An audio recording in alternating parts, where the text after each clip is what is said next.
तो क्या हाल चाल। मैं सजल गुप्ता आपका फिर से स्वागत करता हूं अपने इस चैनल पे। तो आज से क्या होगा, आज से एक इकोनॉमिक्स की नया बैच शुरू हो रहा है क्लास 12th का।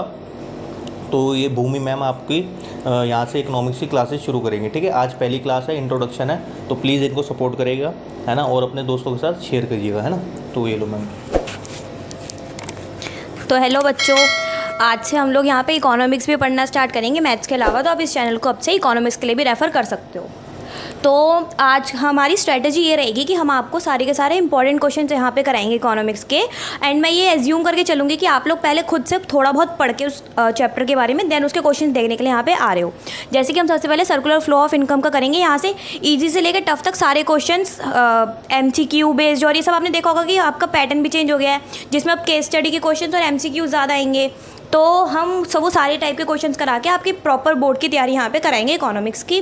और ऐसी बात नहीं है जैसे कुछ क्वेश्चन में कॉन्सेप्ट की ज़रूरत होगी तो पहले मैं आपको उस क्वेश्चन का कॉन्सेप्ट बताऊंगी, देन हम आगे कंटिन्यू करेंगे। ऐसा नहीं है कि मैं सिर्फ आपको बता दूंगी कि आप एज्यूम करके कि आप पढ़ के आए हो, तो ऐसा रहेगा। 2 मिनट मैं कैमरा माइक लगा लेती हूँ।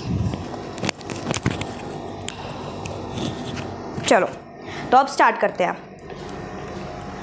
तो पहला क्वेश्चन हमारा है, in economics a good is something which is. आप लोगों को ये क्वेश्चन तो सबसे ज़्यादा ईजी है, सबसे ज़्यादा बेसिक यही बताया जाता है। वैसे अब आपकी मैक्रो इकोनॉमिक्स आ रही है, तो सबसे पहले मैं आपको मैक्रो और माइक्रो में डिफरेंस बता देती हूँ। माइक्रो जो है वो एक पर्टिकुलर इंडिविजुअल और ग्रुप की बात करता है, जबकि मैक्रो इकोनॉमिक्स जो है एग्रीगेट इकोनॉमिक की बात करता है, यानी कि इकोनॉमी एज अ होल की बात करता है। तो अब से हम माइक्रो नहीं मैक्रो पढ़ना स्टार्ट करेंगे, जिसमें हम पूरी इकोनॉमी की साथ में बात करेंगे। ठीक है, तो सबसे पहले आता है in economics a good is something which is. ये तो बहुत इजी क्वेश्चन है, सबको ही पता होगा। In a service can be a service appears appealing और सेटिस्फाई वांट्स एंड नीड्स। तो इकोनॉमिक्स में गुड क्या होता है, जो सेटिस्फाई करता है वांट्स को एंड हमारी नीड्स को। ठीक है, उसके बाद सेकेंड क्वेश्चन है हमारा, one of the characteristics of economic resources is scarcity which is other. ये दो कैरेक्टरिस्टिक्स आप लोग पढ़ के ही आए होंगे। एक स्कार्सिटी जो इसकी पहली प्रॉपर्टी होती है, सेकेंड प्रॉपर्टी क्या होती है, दे हैव अल्टरनेटिव यूजेस। थोड़ा थोड़ा लग रहा है, बाकी और ऑप्शन भी देख लेते हैं। They are not marketable, no. They are in abundance, no. They are available in limited quantity. So correct option is our A option, they have alternative uses। तो हमारा थर्ड क्वेश्चन है, which of the following is the face of circular flow of income. अब जैसे ही आपने पढ़ाई होगा वो जो प्रॉपर चार्ट होता है सर्कुलर फ्लो ऑफ इनकम का, अगर आप लोगों ने नहीं पढ़ा तो कमेंट में बता देना, मैं आपको नेक्स्ट वीडियो में फिर वो करा दूंगी। तो सर्कुलर फ्लो ऑफ इनकम का कौन सा फेस नहीं है, जनरेशन फेस। जनरेशन फेस में क्या होता है, जनरेशन फेस में हम प्रोडक्शन करते हैं, है ना। डिस्ट्रीब्यूशन फेस, डिस्ट्रीब्यूशन फेस में हम क्या करते हैं, जब हम इनकम डिस्ट्रीब्यूट करते हैं।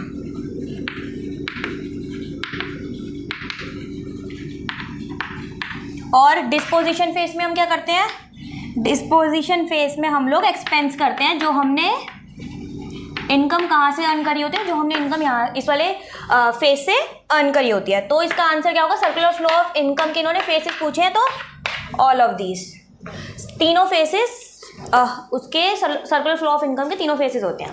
देन उसके बाद नेक्स्ट क्वेश्चन आता है, which of the following is not considered a factor income. Factor income आप लोगों ने पढ़ा होगा, दो टाइप की इनकम होती है, एक तो फैक्टर इनकम होती है और एक होती है ट्रांसफर इनकम। मैं शॉर्ट फॉर्म में लिख रही हूँ, आप लोग समझ जाना, क्योंकि मैं बोल रही हूँ तो आप लोगों को पता चल जाएगा कि मैं क्या बोलना चाह रही हूँ। तो फैक्टर इनकम वो होती है जो हम लोग खुद अर्न करते हैं, या फिर 2 वे प्रोसेस होता है। हमने उनको कुछ दिया, लाइक मैंने उनको अपनी क्वालिटी और स्किल्स दी और उन्होंने मुझे बदले में इनकम दी, मनी दी। और ट्रांसफ़र इनकम कौन सा होता है, ट्रांसफ़र इनकम वो होती है जो मतलब वन साइडेड एक्सपेंस होता है या वन साइडेड ट्रांजैक्शन होती है। जैसे कि किसी ने मेरे को पैसे भेजे, या मैंने किसी को पैसे भेजे, या मैंने किसी को गिफ्ट दिया, या किसी ने मुझे गिफ्ट दिया। तो वैसे तो आपको मेरे इस एक्सप्लेनेशन से ही समझ आ गया होगा कि ये आंसर है। तो सबसे पहले रेंट, जो कि क्या है, फैक्टर इनकम। बट इन्होंने नॉट पूछा है, ध्यान से पहला ऑप्शन देख के टिक मत कर देना, पूरा पढ़ना। क्वेश्चन क्या है, नॉट पूछा है। फिर उसके बाद वेजेस, ये भी है फैक्टर इनकम। प्रॉफिट, ये भी है फैक्टर इनकम। बट इन्होंने बोला है gift from abroad. Gift from abroad का मतलब क्या हो गया, ये हो गई ट्रांसफर इनकम, ये वन वे ट्रांजेक्शन है, तो फिर ये हो गई, ये फैक्टर इनकम नहीं है, ट्रांसफर इनकम है। तो बच्चों हमारा 6th क्वेश्चन क्या है, define flow and stock variables. ये क्वेश्चंस ना जैसे define flow and stock variable, ये एक एक मार्क्स में भी अलग अलग डेफिनेशंस पूछ लेते हैं और ये बड़े नंबर में भी आ जाता है इन दोनों का डिफरेंस करके।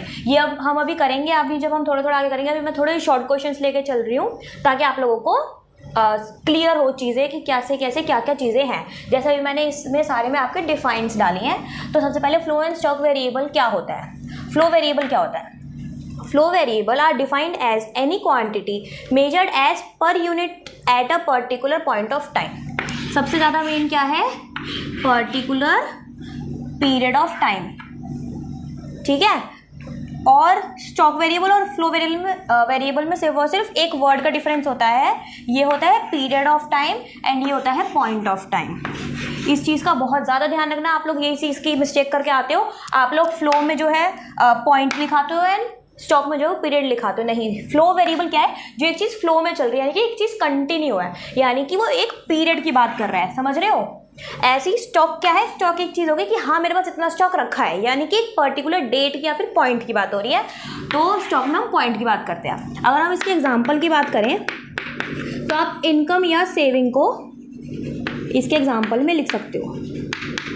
एक मार्क्स में इसका सिर्फ एग्जाम्पल्स भी आ जाता है दोनों का, तो ये चीज़ ध्यान रखना। इनकम एंड सेविंग्स क्यों, क्योंकि इनकम या फिर सेविंग आप किसी पर्टिकुलर टाइम पे नहीं बोलते हो, आप ये बोलते हो कि एक फ्लो में जितनी इनकम मेरे को हुई, यानी कि एक इनकम आपको एक मंथ के बाद ही होगी, एक पीरियड के बाद ही आपको एक इनकम गेन होगी, तो वो आ जाएगा इनकम एंड सेविंग्स आपकी फ्लो वेरिएबल में। अब स्टॉक वेरिएबल की अगर हम एग्जाम्पल की बात करें तो स्टॉक वेरिएबल का एग्जाम्पल आप ऐसे ले सकते हो, जैसे नंबर ऑफ मशीन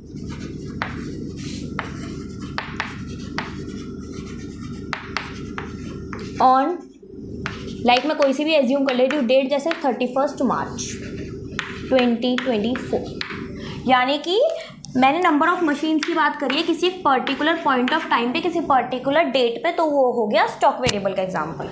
ऐसे आप लोग भी एग्जांपल्स एज्यूम करके लिख सकते हो, एग्जाम में आपको फुल मार्क्स मिल जाते हैं। ज़्यादा एक नंबर का आता है ये क्वेश्चन, या तो एग्जाम्पल का या फिर डिफाइन का। अब इसके बाद आते हैं हम अपने नेक्स्ट क्वेश्चन पे। नेक्स्ट क्वेश्चन है डिफाइन इन्वेस्टमेंट। अब इन्वेस्टमेंट क्या होता है, अब जो लोग अकाउंट्स वगैरह के बच्चे उन लोगों को तो बहुत क्लियरली पता होगा, वैसे ये बेसिक जनरल नॉलेज है, ये हर किसी को पता होता है। इन्वेस्टमेंट क्या होता है, मैं किसी चीज़ में इन्वेस्ट कर रही हूँ, मैं किसी चीज़ को बाय कर रही हूँ एज अ फर्म। अब मैं वही चीज़ अगर हाउस होल्ड में बाय कर रही हूँ तो वो इन्वेस्टमेंट नहीं होगा। इन्वेस्टमेंट कब कंसिडर होगा, जब हम उसको किसी फर्म में प्रोडक्शन के काम के लिए यूज़ करने वाले हैं। जैसे it is the process of capital formation, जो मैं वर्ड्स अंडरलाइन कर रहे हो उस चीज़ को बहुत ज़्यादा अच्छे से ध्यान रखना, क्योंकि ये वर्ड्स आपको अपनी डेफिनेशन में डालने ही डालने हैं। मैं ये नहीं कह रही आप लोग ये एग्जैक्ट याद करो, पर ये वर्ड्स कुछ ऐसे होते हैं जो आप अगर अपनी डिफाइन में अपने आंसर में डालते हो तो आपको फुल मार्क्स मिलते हैं। Capital formation by a firm, again मैंने बोला ना फर्म, यहाँ हाउस होल्ड गलती से भी मत लिख देना, कहीं पे इन्वेस्टमेंट की डेफिनेशन में हाउस होल्ड नहीं आएगा। और increase in the existing stock of capital, ठीक है। अब जैसे कि मैंने आपको वीडियो की स्टार्टिंग में बताया था मैक्रो इकोनॉमिक्स क्या है। अब आप जैसे माइक्रो से मैक्रो पे शिफ्ट कर रहे हो तो आपको ये पता होना चाहिए कि मैक्रो इकोनॉमिक्स क्या होता है। इसमें सबसे ज़्यादा मेन क्या है, स्टडी ऑफ एग्रीगेट्स। ये तो आपकी डेफिनेशन में आना ही आना चाहिए। Macro economics studies economic problem at the level of an economy as a whole. ये इकोनॉमी एज अ होल की बात करता है, इकोनॉमी एज अ इंडिविजुअल की बात नहीं करता। It is the study of aggregate, ये तो सबसे ज़्यादा इंपॉर्टेंट है, याद रखना स्टडी ऑफ एग्रीगेट है। कोई भी आपसे वन वर्ड में पूछे कि मैक्रो इकोनॉमिक्स क्या होता है, so it is a study of aggregates, ठीक है। तो बच्चों हमारा क्वेश्चन नंबर आता है 8, डिफाइन फाइनल गुड्स। आप लोगों को पता होगा गुड्स के काफ़ी सारे टाइप्स होते हैं, जिनमें से मतलब फाइनल गुड्स होता है, इंटरमीडिएट गुड्स होता है। मैं अभी आपको इसका ना इसके बाद एक प्रॉपर चार्ट बना के दिखा दूंगी, आप उससे समझ लेना, मैं आपको उससे समझा दूंगी। अभी फाइनल गुड्स पे आते हैं। फाइनल गुड्स की डेफिनेशन, फाइनल गुड्स होता क्या है, the goods which have cross the boundary of, ये लाइन कर लो, boundary of line of production and are ready for use by their final users. क्या मतलब हुआ, ऐसे गुड्स जो कि अपनी मतलब जो उनका प्रोडक्शन कंप्लीट हो चुका है, उनकी प्रोडक्शन की लाइन को वो कंप्लीट कर चुके हैं एंड अब वो रेडी फॉर यूज़ है, यानी कि अब जैसे मैं अगर उसका फाइनल यूज़र हूँ तो मैं फाइनली उसको कंजम्पशन करने के लिए मेरे पास वो गुड्स तैयार होकर आ गए, जैसे कि क्लोथ्स, कार या फिर बहुत सारी चीज़ें, जैसे कि आप लोग टूथब्रश लेते हो, टूथपेस्ट लेते हो, ये सारी चीज़ें आप अगर आप फाइनली यूज़ करो एज कंज्यूमर, उसको रीसेलिंग के पर्पज़ के लिए नहीं आप खरीद रहे हो, तो वो क्या हो जाएगा, आपके लिए फाइनल गुड हो जाएगा। ठीक है। फाइनल गुड आपको पता होगा 2 टाइप के और होते हैं, मैं इसमें आपको यहीं पे बता देती हूँ अभी। एक होता है कंजम्पशन गुड्स और एक होते हैं कैपिटल गुड्स। अब कंजम्पशन गुड्स क्या होते हैं? वो गुड्स जो कि हमने कंजम्पशन के लिए खरीद रही हूँ, कंजम्पशन करने के बाद वो खत्म हो जाएंगे। और वैसे कंजम्पशन गुड्स के भी और सारे टाइप्स होते हैं, मैं चार्ट में आपको बताऊंगी। और कैपिटल गुड्स वो गुड्स होते हैं जो कि एक फर्म ही परचेज करती है यूज़ करने के लिए फर्दर, फिर अगेन वो रीसेलिंग पर्पस के लिए नहीं होता, ना कि वो अपनी आइडेंटिटी खो देता है प्रोडक्शन के टाइम पे, नहीं। जैसे कि आप इसमें ले सकते हो मशीनरी हो गया, प्लांट हो गया, जो कि फाइनली उसको स्टैब्लिश कर देते हैं वहाँ पे फर्म में, एंड उसके बाद वो फर्दर प्रोडक्शन के लिए यूज़ होते हैं। इसमें कैपिटल गुड्स में और इंटरमीडिएट गुड्स में कन्फ्यूज मत होना। अब इंटरमीडिएट गुड्स क्या होता है यहाँ पे हम समझते हैं। The goods purchase by a firm for the use in production of other goods और for the purpose of reselling. मतलब इंटरमीडिएट गुड्स वो गुड्स होते हैं जो कि फर्म परचेज करता है, हम लोग नहीं परचेज करते हैं एज कंज्यूमर, जो कि यूज़ होता है प्रोडक्शन ऑफ अदर गुड्स के लिए। यानी कि जैसे आप समझ सकते हो, जैसे स्टील वगैरह यूज़ होते हैं कार्स और इन सब की फर्दर प्रोडक्शन के लिए, आप आयरन फर्म बाय करती है। बहुत सारी चीज़ें ऐसी होती है जो फर्म बाय करती है अपनी फर्दर प्रोडक्शन के लिए। एक गुड को बनाने में बहुत सारे गुड्स की यूज़ होता है, तो अगर वो दूसरे गुड को बनाने के लिए कुछ चीज़ को परचेज कर रही है फर्म, तो वो आएगा इंटरमीडिएट गुड में। वहीं जैसे कि होलसेलर्स होते हैं, रिटेलर्स होते हैं, वो लोग क्या करते हैं रीसेलिंग के पर्पज़ से गुड को बाय करते हैं, तो वो क्या होगा, वो भी इंटरमीडिएट गुड्स आएगा, क्योंकि वो अपने फाइनल कंजम्पशन नहीं हो रहा उसका, तो फिर वो फाइनल गुड्स में नहीं आएगा, क्योंकि वो भी रीसेल करेंगे। और एक और चीज़, जो लेफ्ट ओवर स्टॉक होता है एंड में,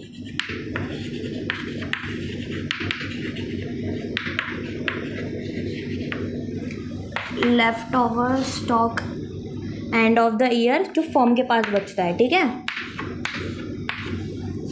वो भी आप किस में कंसिडर करोगे? इंटरमीडिएट गुड्स में। है वो स्टॉक, है वो फाइनल कंजम्पशन के लिए ही यूज़ होगा बाद में, जब कंज्यूमर के पास चला जाएगा। बट अगर वो फर्म के पास उसके गोदाउन में रखा हुआ है, तो आप उसको इंटरमीडिएट गुड्स ही लोगे जब तक वो रीसेल नहीं होता, ठीक है।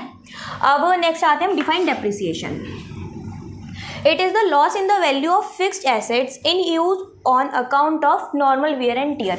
ये वर्ड्स बहुत अच्छे से याद कर लो। डेप्रिसिएशन का आपके पास MCQ में भी आ सकते हैं, और अभी जब आगे आपके न्यूमेरिकल्स इसमें आएंगे तो उसमें ये वाला word wear and tear and जो ये है consumption of the fixed capital, ये वर्ड्स बहुत ज़्यादा यूज होंगे डेप्रिसिएशन को रिप्लेस करने के लिए, ताकि आप लोग कंफ्यूज हो जाओ। तो यहाँ पे इस चीज़ को अच्छे से सीख लो कि डेप्रिसिएशन ये चीज़ नॉर्मल बेसिक चीज़ है। अब एक बात बताओ, आप लोग कार खरीदते हो, आप लोग स्कूटी बाइक खरीदते हो, कुछ भी चीज़ खरीदते हो, उसको यूज़ करते हो, उसके बाद अगर दोबारा रीसेल करते हो आपके सेम अमाउंट में बिक जाता है? नहीं बिकेगा। क्यों? क्योंकि वो सेकंड हैंड होगा। क्यों? क्योंकि आपने उसको यूज़ करा है। तो इसका मतलब उसकी जो वैल्यू में डिक्रीज हुआ है सेकंड हैंड में बेचने में, उसको हम बोलते हैं डेप्रिसिएशन। समझे? आया होगा समझ थोड़ा बहुत? ये चीज़ हर किसी को पता होती है, बस तुम लोगों को एक प्रॉपर वर्ड नहीं पता होता। जैसे कि हम उसको बोलते हैं डेप्रिसिएशन उस रिड्यूस वैल्यू में। It is the loss in the value of fixed assets. जो फिक्स्ड एसेट्स होते हैं उसके यूज़ में जो नॉर्मल वियर एंड टियर यानी कि हमारे यूज़ करने से जो उसके अमाउंट में डिक्रीज़ होता है, उसको हम डेप्रिसिएशन बोलते हैं। और इसको हम कंजम्पशन ऑफ फिक्स्ड कैपिटल के नाम से भी जानते हैं। कंजम्पशन ऑफ फिक्स्ड कैपिटल क्यों?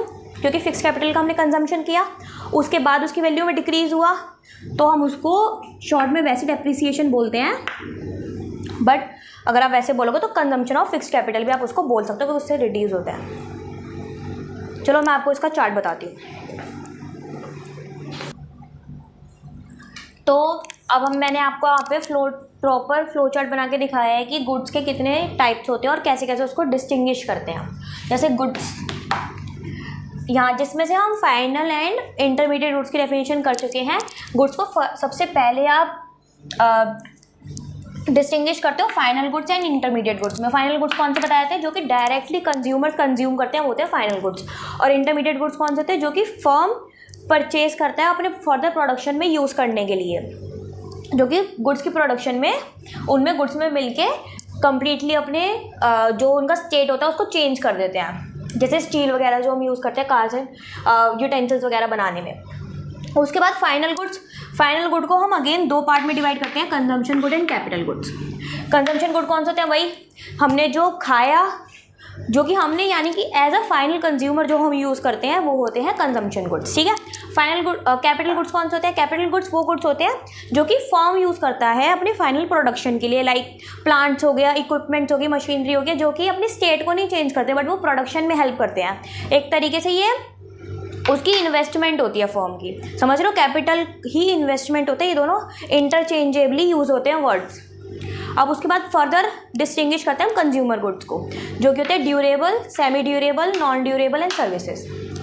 ये बहुत अच्छे से याद कर लेना, ये बहुत ज़्यादा बार एग्जाम्स में पूछा जाता है। ड्यूरेबल गुड्स कौन से होते हैं? ड्यूरेबल गुड्स वो गुड्स होते हैं जो हम अगेन एंड अगेन यूज़ कर सकते हैं। जैसे टेलीविज़न आपने एक बार परचेज कर लिया, आप उसको बार बार यूज़ कर सकते हो। रेफ्रिजरेटर्स वो गए ड्यूरेबल गुड्स। उसके बाद semi durable goods. Semi durable goods कौन से होते हैं? जो कि आप बार बार यूज़ तो कर सकते हो पर एक पर्टिकुलर पीरियड ऑफ टाइम तक। जैसे कपड़े, अब ये तो नहीं है आपने एक बार खरीद लो तो आप लाइफ टाइम उसको यूज़ ही करे जा रहे हो, समझ रहे हो। तो एक पर्टिकुलर पीरियड तक आप यूज़ कर सकते हो, 1 महीने, 2 महीने, 3 महीने, ज़्यादा से ज़्यादा। तो वो हो गए semi durable goods. Non durable goods कौन से होते हैं? एक बार कंज्यूम करा, ख़त्म। दोबारा अगर आपको कंज्यूम करना था आपको दोबारा उसको लेके आना पड़ेगा। जैसे मिल्क, ब्रेड, फूड आइटम्स, ठीक है, वेजिटेबल्स, ये सब चीज़ें किस में आती है? नॉन ड्यूरेबल गुड्स में। अब सर्विसेज वो फाइनल गुड्स होते हैं लाइक जो आपकी डायरेक्टली नीड को सेटिस्फाई करते हैं।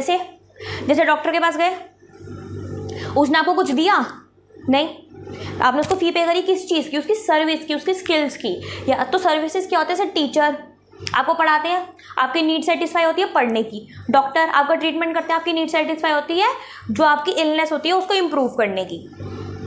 तो सर्विसेज वो चीज़ होती है। सर्विसेज को ये प्रॉपर गुड के तरीके से आपके हैंड में नहीं आती, सर्विसेज आपकी नीड्स को सेटिस्फाई करती हैं। तो आज की वीडियो में इतना ही रखते हैं। ये फ्लो चार्ट के बाद अब नेक्स्ट वीडियो से हम लार्ज क्वेश्चन मैं लेके आऊँगी आपके लिए, जो ज़्यादा नंबर के आते हैं, 3 से 5 मार्क्स के जो क्वेश्चन आते हैं। हाँ, तो देखो, सबसे पहली बात तो इस चैनल को लाइक, सब्सक्राइब और शेयर ज़रूर करें, अपने तक ना रखें वीडियो को। और जैसे कि मेरी पहली वीडियो थी तो मैं इस वीडियो में थोड़ा नर्वस भी बहुत थी। अगर आपको कुछ करेक्शंस चाहिए हो या आपको कुछ लगा हो कि लाइक मैम ये नहीं ये चाहिए, मैम ये नहीं ये चाहिए, तो प्लीज़ कमेंट बॉक्स में डाल दीजिए।